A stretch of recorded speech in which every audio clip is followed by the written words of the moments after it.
Nation. Wir sollten die fleißigsten Arbeiter sein. We should be known as the Wir hardest sollten workers. We als should die be known as the most vertrauenswürdigsten Menschen trustworthy bekannt sein. people. Oder als die That we are beständigsten that we're the Arbeiter most consistent. bekannt sein. Denn wenn du zur Arbeit gehst und du ein Faulpelz bist und dir andauernd frei nimmst und du früher gehst oder längere Mittagspausen nimmst, das Büromaterial aufbrauchst und telefonierst und solitär auf dem PC spielst und du einfach ein Faulpelz bist und dann jemand vorbeikommt und sagt, ich will, dass du Folgendes machst und du antwortest, das kann ich nicht, ich bin ein Christ, dann ist es die falsche Antwort. Sie werden dir keine Aufmerksamkeit schenken. Andererseits, wenn du der beste, verantwortungsvollste, beständigste und der fleißigste aller Mitarbeiter bist, dann werden sie dir zuhören.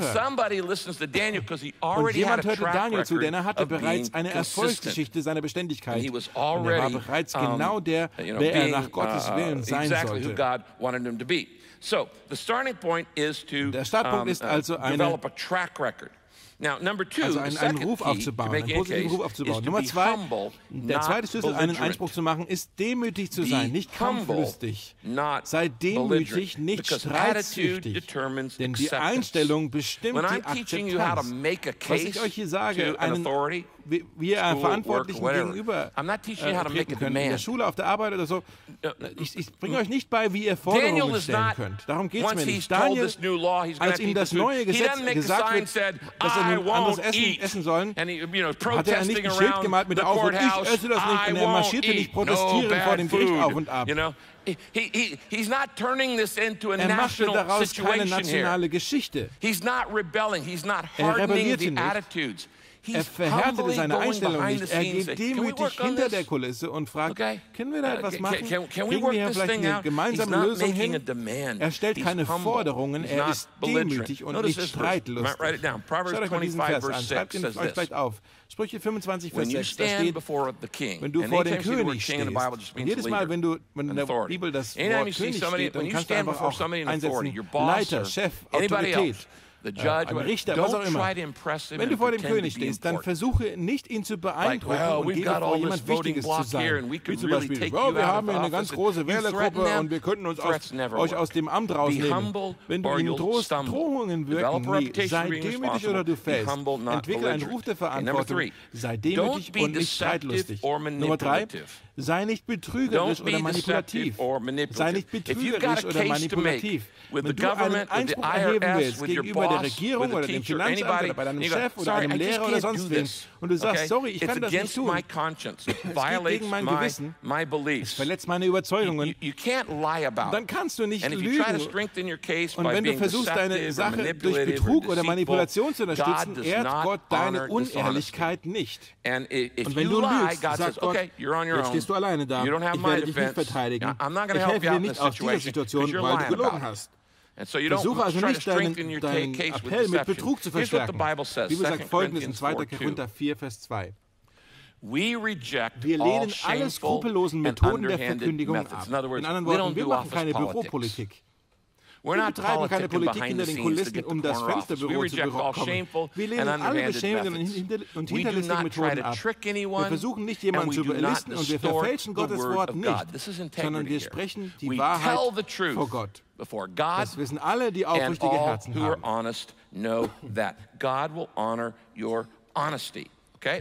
Nummer 4. Die vierte Sache ist, an ihre Ziele und Interessen zu appellieren. Appelliere an ihre Ziele und ihre Interessen. Die Ziele derer in Autorität oder wer auch immer das Gesetz oder die Bestimmung aufstellt, welcher du nicht folgen kannst. Du bestimmst mit dem, was sie wollen, nicht was du willst. Genau das ist es, was Daniel macht. Er ist sehr weise darin. Daniel holt sich die Leute und sagt, okay, lass uns das anschauen. Ich glaube, wir haben das gleiche Ziel, wir versuchen es nur auf unterschiedliche Weise. Du willst, dass ich dieses Essen esse, weil der König denkt, dass ich damit gesünder bin. Ich habe aber kein Problem. Ich will ja auch gesünder sein. Ich will selber gesünder sein, als du oder der König das will. Ich habe kein Problem mit dem Endziel. Wir bestimmen nur nicht überein, wie wir da hinkommen sollen. Du willst, dass ich gesund bin, also lass uns drüber quatschen. Können wir einen 10-tägigen Testlauf machen? Kannst du mir so weit entgegenkommen? Kannst du diesen Schritt machen? Nur 10 Tage und wir schauen, ob es klappt. Wenn es klappt, super. Und dann gewinnen wir beide. Und wenn es nicht klappt, dann entscheidest du. Also, du entscheidest, du hast immer noch das Sagen. Du hast immer noch die Verantwortung, aber wir fangen mit dem Ziel an. Ich wünschte, Christen in der Politik würden dieses Prinzip verstehen. verstehen, dass du nicht deinen Willen bekommst, indem du Menschen unter Druck setzt und Kriege schaffst. Nächstes Gesetz, Nummer 5. Du musst die richtigen Worte, richtige Zeit und richtigen Ort auswählen. Wähle den richtigen Ort, die richtige Zeit und die richtigen Worte, um deinen Appell vorzubringen. Übrigens, wenn du ein Teenager bist und du Freitagabends ausgehen willst und deine Eltern sagen Nein, dann musst du diese Dinge hier anwenden, okay? Ich lehre dich hier, wie du einen Einspruch deinen Eltern vorträgst. Zuerst der richtige Ort. Was ist der richtige Ort? Immer ein vertraulicher Ort. Du veränderst die Autoritäten nicht, indem du sie in der Öffentlichkeit oder auf den Stufen vor Gericht konfrontierst. Du verfestigst damit nur ihren Widerstand. Du machst sie wütend. Sie können nicht ihr Ansehen verlieren, sie können nicht nachgeben. Aber wenn du demütig hinter den Kulissen auf einfache Weise zu ihnen sagst, hey, können wir das irgendwie regeln? Und du machst es also vertraulich. Du konfrontierst, bringst deinen Fall vor, machst deinen Appell, egal was in deinem Leben, aber trotzdem vertraulich und zur rechten Zeit. Ich würde euch nicht raten, eure Eltern dann überreden zu wollen, wenn sie müde sind oder einen schlechten Tag hatten oder frustriert sind oder noch nicht gegessen haben. Warte, bis der Zucker im Körper steigt und sie etwas entspannter sind und sie nicht... Also es gibt eine richtige Zeit und eine falsche Zeit, dein Anliegen mit deinem Ehemann, deiner Ehefrau oder sonst wem vorzubringen. Richtige Zeit. Und dann die richtigen Worte. Das bedeutet, du solltest es höflich und freundlich tun. Lass mich euch noch einen weiteren Vers schreiben. Schreibt euch das auf. Sprüche 16, Vers 21. Da steht, ein weiser Mensch ist bekannt für seine Einsicht. Und liebliche Rede fördert die Erkenntnis.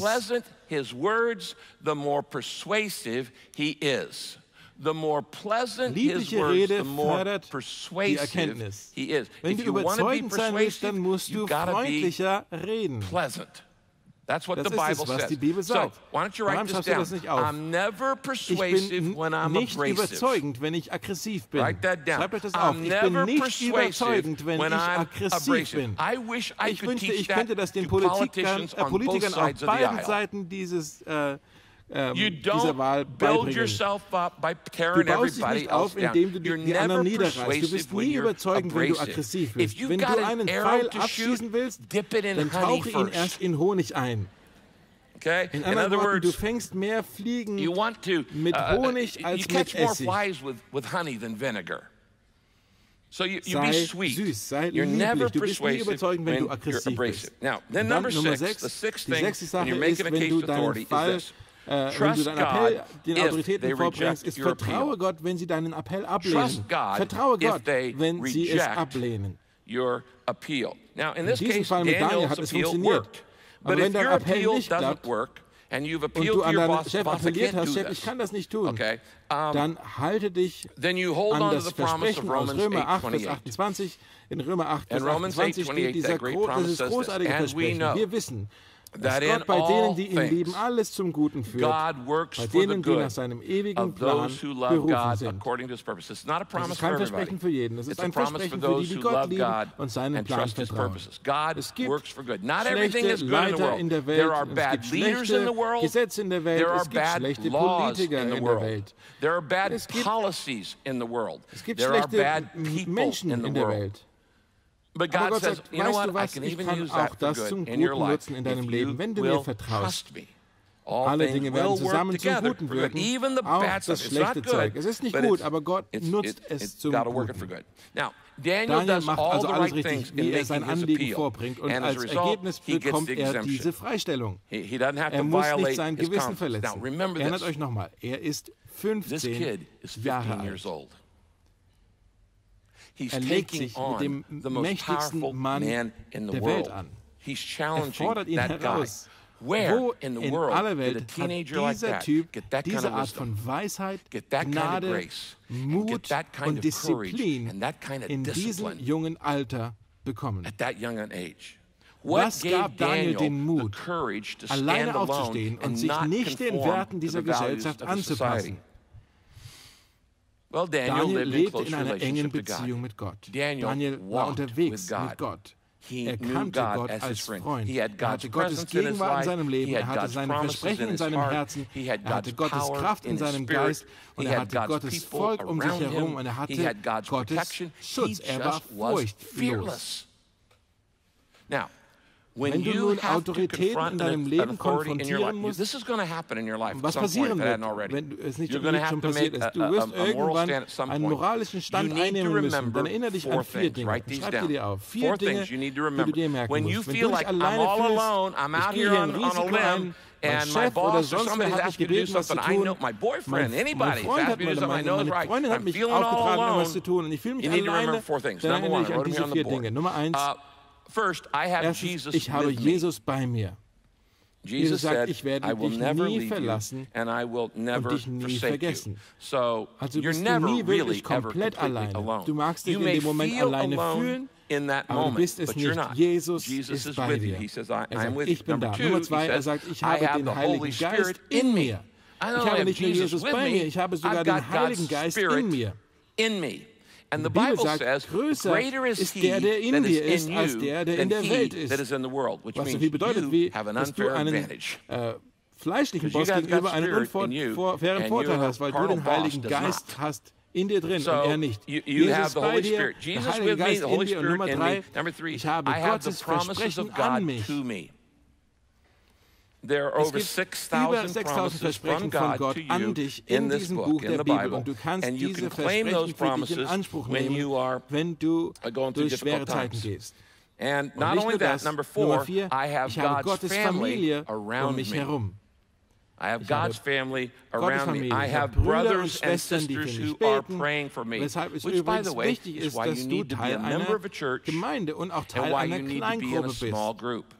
Wenn du keine Kleingruppe hast und kein Mitglied in der Gemeinde bist, dann hast du keine Unterstützung und du stehst allein in der Hitze deines Lebens. Was gab Gott diese enorme Charakterstärke? Offensichtlich haben seine Eltern einen unfassbar guten Job gemacht in ihrer Erziehung. Daniels Eltern müssen erstaunlich gewesen sein. Wir wissen nichts über sie, außer die Tatsache, dass sie genügend Charakter geschaffen hatten und Überzeugung in diesem Kind, in diesem Typ, der mit 15 Jahren ohne sie und ohne andere Unterstützung sich mit dem mächtigsten Mann der Welt scheinbar anlegen konnte. Sie haben echt gute Arbeit geleistet als Eltern. Sie haben diesen 15-jährigen Jugendlichen gelehrt, für sich einzustehen, nicht nachzugeben unter dem Gruppendruck und sich nicht der Gleichförmigkeit der Gesellschaft hinzugeben. Und sie haben das gut gemacht. Übrigens, das möchte ich hier kurz sagen. Ich bin so stolz auf die Qualität der Jugendlichen hier in unserer Gemeinde. Junior high students, senior high students, die college Schule students, sind, in der Oberstufe, auch die Studenten noch. Sie sind gefüllt. Diese Dienste sind gefüllt mit Daniels. Ich wünschte, jeder von euch könnte mal zu der Jugendstunde rübergehen und mal zuschauen, wie diese Schüler und Studenten anbeten. Es ist einfach Wahnsinn. Eine unglaubliche Gruppe von jungen Daniels in unserer Gemeinde, die allem möglichen gesellschaftlichen Zeugs widerstehen. Zeug, was ihnen angeworfen wird, das euch nie angeworfen wurde, als ihr jung wart. Sogar die Art, wie es ihnen angeworfen wird. Der heutigen Gesellschaft, sie stehen fest. Und ich könnte euch tausende Geschichten von jungen Leuten in unseren Locations, unseren 16 Locations erzählen, die genauso wie Daniel in Aktion. Ja, ich möchte manche von euch Erwachsenen herausfordern. Ich weiß nicht, für wen das ist, aber für manche von euch. Es ist mir egal, was du in der Vergangenheit gemacht hast. Aber vielleicht ist das Wichtigste, was du mit dem Rest deines Lebens tun kannst, ist etwas Zeit in die nächste Generation zu investieren. That you invest in the next generation. Tell me what's Sag mir, more was important than wichtiger that, ist als huh? das. We're Wir always sind one immer eine generation away Generation from vom Aussterben extinction. entfernt. We Wir have haben Tausende thousands of von Schülern und students Studenten in dieser in this Gemeinde, church in and in allen all of our unseren campuses 16 who need Locations, your die love. deine Liebe brauchen. And if you Und don't wenn du make dir time keine for them, Zeit für sie who's going nimmst, to? wer sonst? Well, I'm expecting Alle everybody else to do anderen it. können das doch Well, machen. they're Sagst du expecting you to vielleicht, do it. das erwarten sie von dir auch. If you Wenn don't, nicht,